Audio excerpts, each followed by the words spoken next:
Good morning everyone. Last class में हम लोगों ने पढ़ा था अबाउट एम्पियर सर्किटल लॉ। तो एम्पियर सर्किटल लॉ में आप लोगों ने क्या पढ़ी थी? According two ampere circuital law, with in a closed loop, ठीक है, with in a close loop, आप इस पर्टिकुलर क्लोज लूप के अंदर फाइंड करना चाहते हैं what will be the magnetic field. ठीक है, मैग्नेटिक फील्ड की वैल्यू क्या होगी? तो एम्पियर सर्किटल लॉ क्या कहती है कि with in this the magnetic field strength will be mu naught times total current threading through it। ठीक है, थ्रीडिंग थ्री इट कहने का मतलब है कि ये जो आप लूप कंसीडर कर रहे हो उसमें सपोज एक वायर है जिसमें करंट आई फ्लो कर रही है, तो टोटल करंट इसमें थ्रीड कितना कर रहा है? आई। अगर इसमें से दो वायर से होकर के जा रही है तो उसमें भी करंट आई ही फ्लो कर रहा है, तो अब करंट कितना हो गया? आई प्लस आई, 2 आई। तो आपका नेट करंट कितना हो जाएगा? 2 टाइम्स आई। ठीक है, तो ये हमारा एम्पियर सर्किटल लॉ था। एम्पियर सर्किटल लॉ की अकॉर्डिंग क्या थी?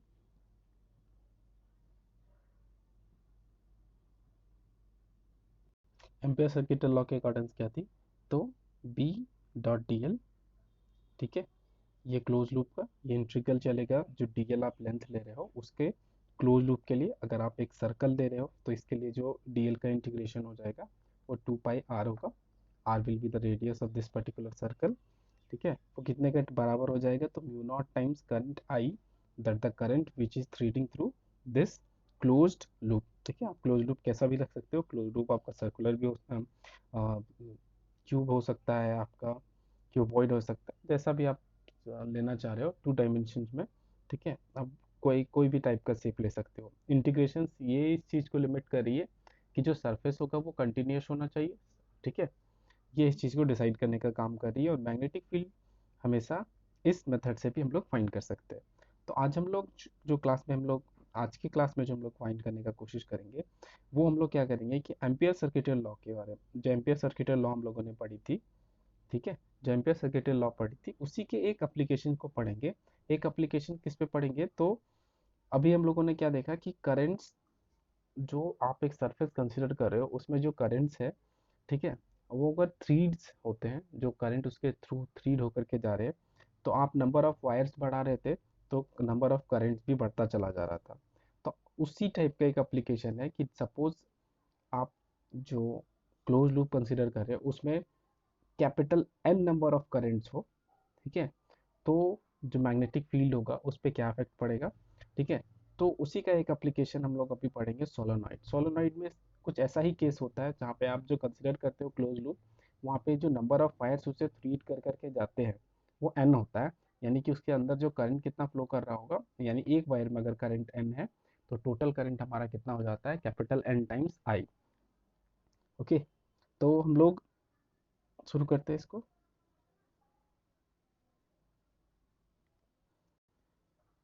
We are going to study, ठीक है, we are going to use the ampere circuit law to find the current, to find the magnetic field outside the solenoid and inside the solenoid. तो उससे पहले बात करते हैं व्हाट इज सोलेनॉइड। तो solenoid क्या होती है? तो बेसिकली जो स्प्रिंग के शेप में होती है, ठीक है, उसको सोलेनॉइड कहते हैं। उसमें क्या होता है? एक सर्कुलर लूप्स होते हैं और वो हेलिकल, ठीक है, शेप्स में आगे बढ़ते हुए जाते हैं। ठीक है, कुछ ऐसा होता है, और सारे का रेडियस जो होता है वो सेम होता है। ठीक है, इसमें टर्न्स होते हैं, एक टर्न होता है, उसके बाद दूसरा टर्न होता है, ठीक है, उसके बाद तीसरा टर्न होता है, फोर्थ टर्न, फिफ्थ टर्न। ठीक है, तो इस तरह के शेप्स जो हेलिकल टर्न्स और जो हेलिकल शेप्स में हो, उस तरह के शेप्स वाले को हम लोग क्या कहते हैं? सोलोनॉइडल कहते हैं। ठीक है, अगर मान लो कि ये एल लेंथ का है तो कंसिडर कर सकते हैं, अगर उसमें suppose N number of turns है जिसका लेंथ एल हो, यानी एक सोलेनॉइडल जिसका लेंथ एल हो और नंबर ऑफ टर्न्स एन हो, ठीक है, तो हम लोग एक एडिशनल टर्म को डिस्क्राइब करते हैं। एडिशनल टर्म डिस्क्राइब क्या होती है? तो उसको कहते हैं टर्न डेंसिटी। ठीक है, स्मॉल एन से डिनोट करते हैं, और वो कितने के बराबर होती है? तो ये बेसिकली क्या होती है? तो turn density is basically number of turns per unit length, यानी टोटल नंबर ऑफ टर्न्स कितना है? एन। कितने लेंथ पे है? एल लेंथ पे। तो जो capital N divided by L होगा, ये क्या बता, इसको अगर हम लोग बोलेंगे तो हम लोग क्या कहेंगे कि number of turns per unit length. ठीक है, इसी को हम लोग कहते हैं टर्न डेंसिटी। तो इन जनरली जब भी आपके पास सोलोनॉइड दिया हुआ रहेगा, तो इन जनरली आपको दिया हुआ रहेगा कि what is the turn density of the solenoid. Okay, तो पहला तो अगर हम लोग सोलेनॉइड के केस में अगर हम लोग राइट हैंड रूल लगाए और राइट हैंड रूल लगाने के बाद अगर फाइंड करने का कोशिश करें what will be the direction of magnetic field, तो आराम से आप देखोगे कि अगर ये सोलेनॉइड सोलेनॉइड है, ठीक है, तो उसके अंदर जो मैग्नेटिक फील्ड का डायरेक्शन होगा, ठीक है, कुछ ऐसा होगा। ठीक है, ये जो ग्रीन लाइंस है वो डिनोट करने का काम करिए डायरेक्शन ऑफ मैग्नेटिक फील्ड्स, और ये जो है ये हमारा सोलेनॉइड है, यानी कि एक सोलेनॉइड के अंदर, ठीक है, मैग्नेटिक फील्ड का डायरेक्शन विद इन सोलेनॉइड, ठीक है, एकदम स्ट्रेट लाइन होगा। पर जैसे ही आप किसी इंड पे आ रहे हो, ठीक है, यानी कि इस इंड पे आ रहे हो, वैसे ही मैग्नेटिक फील्ड का डायरेक्शन कुछ ऐसे आउटवर्ड डायरेक्शंस पे, ठीक है, थोड़ा सा डाइवर्ज करता हुआ होगा, ठीक है, और इसके अंदर मैग्नेटिक फील्ड की डायरेक्शन बी एकदम स्ट्रेट लाइन होगी। तो इससे एक चीज तो पता चल रहा होगा कि जो अंदर मैग्नेटिक फील्ड लाइन है वो स्ट्रेट है, इसका मतलब है कि अंदर जो मैग्नेटिक फील्ड होगा वो हर एक पॉइंट पे कांस्टेंट होगा। ठीक है, अगर आप जस्ट अगर आप इस जो मैग्नेटिक फील्ड लाइन है उसी को सिर्फ ऑब्जर्व करें तो यहाँ से इतना पता चल रहा होगा, ठीक है, कि अंदर जो मैग्नेटिक फील्ड बी नॉट है उसकी वैल्यू हमारी कांस्टेंट होगी। और जो हमारा सोलोनाइड होता है उसमें जो ईच टर्न्स होते हैं, यानी कि अगर आप सिर्फ इस एक टर्न के बारे में बात करो, ठीक है, तो ये एक टर्न एक क्लोज लूप के जैसा कंसिडर किया जाता है। ठीक है, एक क्लोज लूप के जैसा कंसिडर किया जाता है। ठीक है, अगर मान लो कि इसमें एन नंबर ऑफ ऐसे टर्न्स है तो इसके अंदर कितने नंबर ऑफ क्लोज लूप्स हो गए, तो N number of close loop हो गए।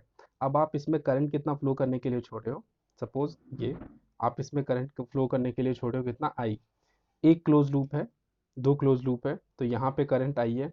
ठीक है, दूसरे क्लोज लूप में फिर से करंट कितना आई है, थर्ड क्लोज लूप में फिर से करंट कितना है आई है।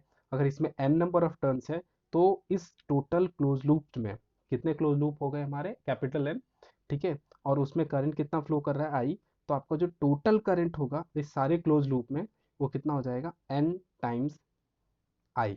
ठीक है, यानी सोलोनाइड के केस में करंट का जो है वो मल्टीप्लिकेशन हो जाता है। वो कितने टाइम्स मल्टीप्लाई हो जाती है, तो जितने नंबर ऑफ टर्न्स अवेलेबल होते हैं आपके सोलोनाइड में, ठीक है, अगर N number of turns available हैं तो जो हमारा करंट होगा, ठीक है, इस लूप के कारण, ठीक है, वो इस लूप के कारण हमारा करंट आई ना रह करके एन टाइम्स आई हो जाती है। ओके, अब हम लोग फाइंड करने का कोशिश करेंगे what will be the value of magnetic field outside of the solenoid and what will be the magnetic field inside of the solenoid। ठीक है, तो एम्पियर सर्किटल लॉ पे आते हैं। एम्पियर सर्किटल लॉ क्या कहती है कि जो टोटल अमाउंट ऑफ करंट जो क्लोज लूप को थ्रीड करके जाएगी, ठीक है, वो current multiplied by mu naught, ठीक है, इससे आप फाइंड कर सकते हो magnetic field B dot D L के बराबर होगी।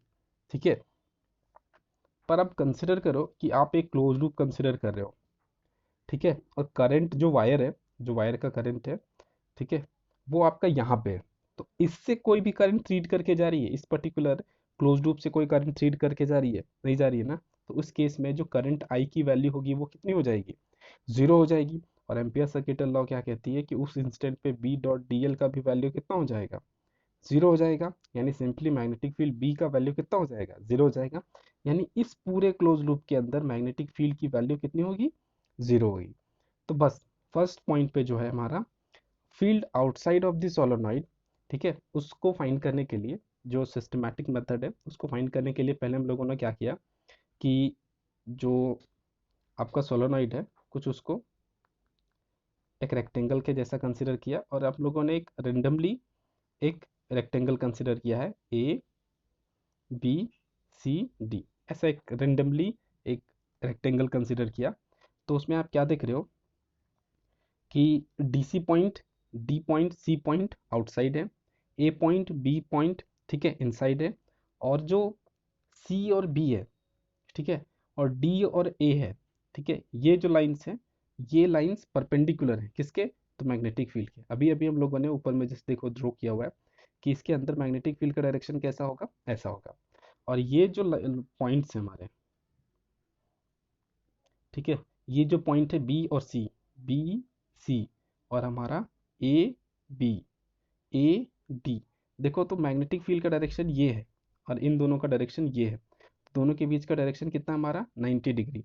तो बी डॉट डी एल था ना, ये हो जाएगा हमारा B D L cos theta. Dot product हटाएंगे तो B D L cos theta. ठीक है, और कॉस 90 हमारा कितना हो जाता है, जीरो हो जाता है। जीरो हो जाता है, इसका मतलब क्या हुआ कि इस पॉइंट के अलोंग और इस पॉइंट के अलोंग मैग्नेटिक फील्ड बी का जो कंपोनेंट है, कोई भी कंपोनेंट, सपोज उस कंपोनेंट को एक्स मान रहे हैं सपोज, या फिर एक काम करते हैं, उसको हम लोग इस और इस डायरेक्शन के अलोंग वाई एक्सिस के अलोंग है, तो वाई एक्सिस के अलोंग जो कंपोनेंट वाई होगा वो हम लोग को पहले से दिख रहा है कि एंगल कितनी है, थीटा। तो अपने आप इसकी वैल्यू कितनी हो जाएगी, जीरो। यानी इस BC और AB AD के अलोंग जो मैग्नेटिक फील्ड है वो तो जीरो है।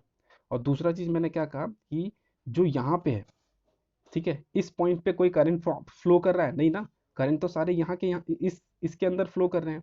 ठीक है, जो आपका सोलोनॉइड है उसके अंदर, आप सोलोनॉइड के बाहर कहीं पे पॉइंट कंसीडर कर रहे हो तो यहाँ पे तो कोई करंट फ्लो नहीं कर रहा। अब जब यहाँ पे कोई करंट फ्लो नहीं कर रहा है तो उस केस में, ठीक है, यहाँ पे आपका मैग्नेटिक फील्ड का वैल्यू कितना हो गया, जीरो हो गया। एक चीज तो आपको देखने को मिल रहा होगा कि भले करंट यहाँ फ्लो कर रहा है लेकिन आप अगर जनरली देखोगे तो इस पॉइंट पे भी मैग्नेटिक फील्ड की कुछ वैल्यू होती है। ये इसका डिमेरिट था जो बाद में मैक्सवेल इक्वेशन में सुधार लिया गया था डिस्प्लेसमेंट करंट का कॉन्सेप्ट दे करके। पर अभी के फिलहाल के हिसाब से अगर करंट इसमें फ्लो कर रहा है और आप पॉइंट यहाँ पे कंसीडर कर रहे हो, तो चूंकि यहाँ पे किसी तरह का कोई करंट अवेलेबल नहीं है, कोई करंट थ्रीड करके नहीं जा रही है, इसलिए इस पॉइंट पे मैग्नेटिक फील्ड की वैल्यू जीरो होगी। यानी outside of the solenoid magnetic field की वैल्यू हमेशा कितनी होगी, जीरो होगी। ओके, अब थर्ड पे, सेकंड पे आते हैं। इनसाइड द सोलोनॉइड, सोलोनॉइड के इनसाइड सपोज पॉइंट ए या सपोज पॉइंट बी या फिर सपोज पॉइंट पी, ए या बी या फिर सपोज पॉइंट पी, कोई भी एक पॉइंट पे कंसिडर करते हो, तो वहां पे आप क्या देखते हो कि म्यू नॉट टाइम्स आई।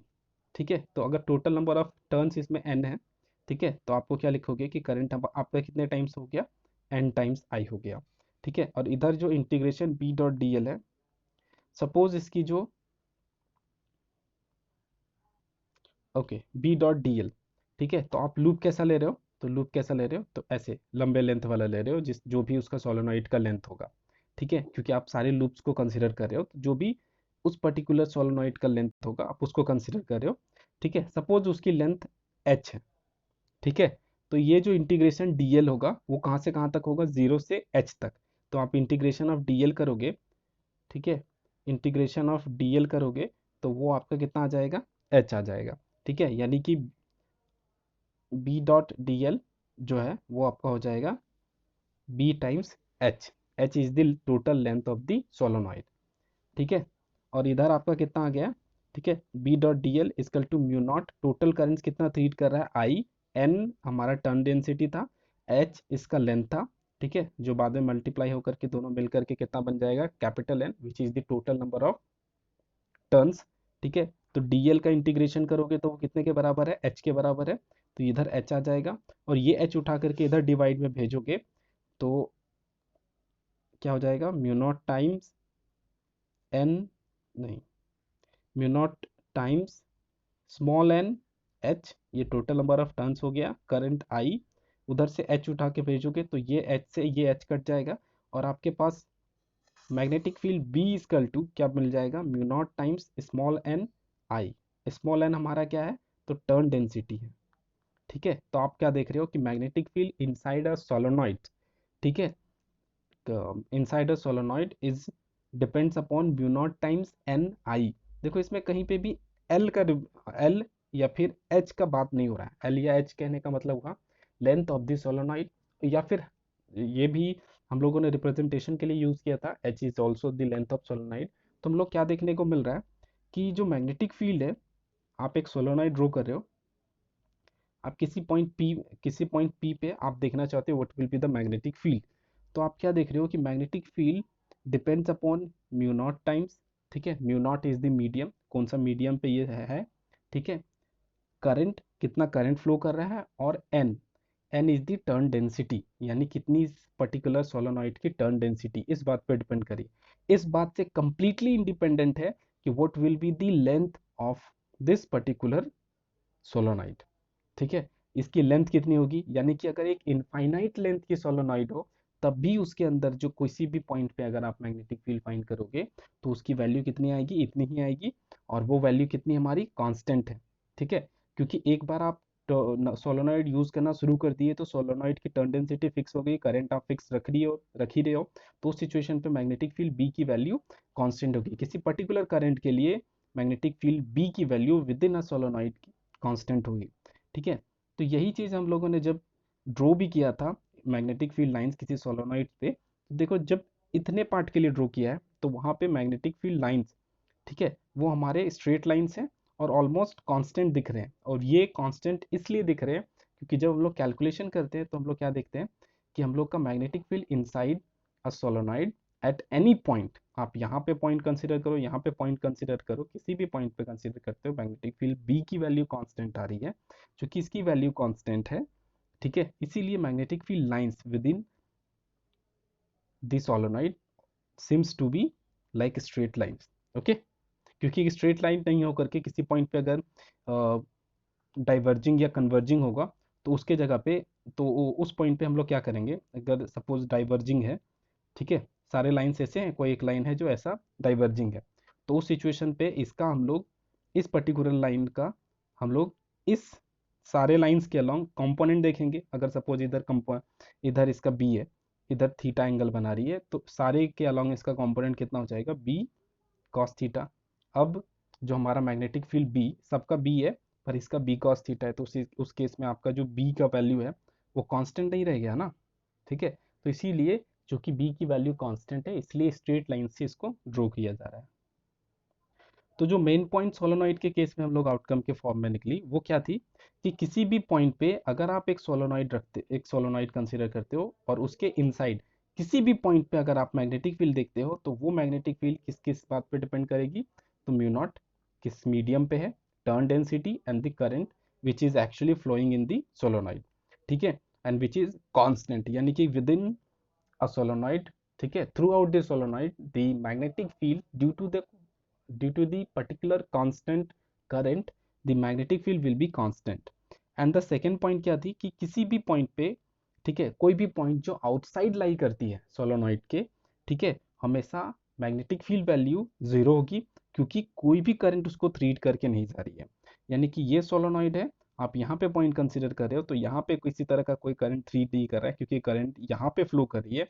इस कंडीशन में मैग्नेटिक फील्ड बी का वैल्यू जीरो होगा, ठीक है। टू आउटकम्स निकले। और जो थर्ड हमारा है वो थर्ड क्या है कि जो magnetic field with in a solenoid होगी, ठीक है, वो इस बात से इंडिपेंडेंट है कि what is the length of the solenoid, यानी कि सोलोनॉइड के लेंथ से इंडिपेंडेंट है। यानी इनफाइनाइट लेंथ का भी अगर एक सोलोनॉइड होता है तो उसके अंदर तो उसके अंदर जो मैग्नेटिक फील्ड होगी उसको हम लोग फाइंड कैसे करेंगे, तो mu not times N I, N is the turn density, I is the current which is actually flowing through the solenoid, okay, ठीक है।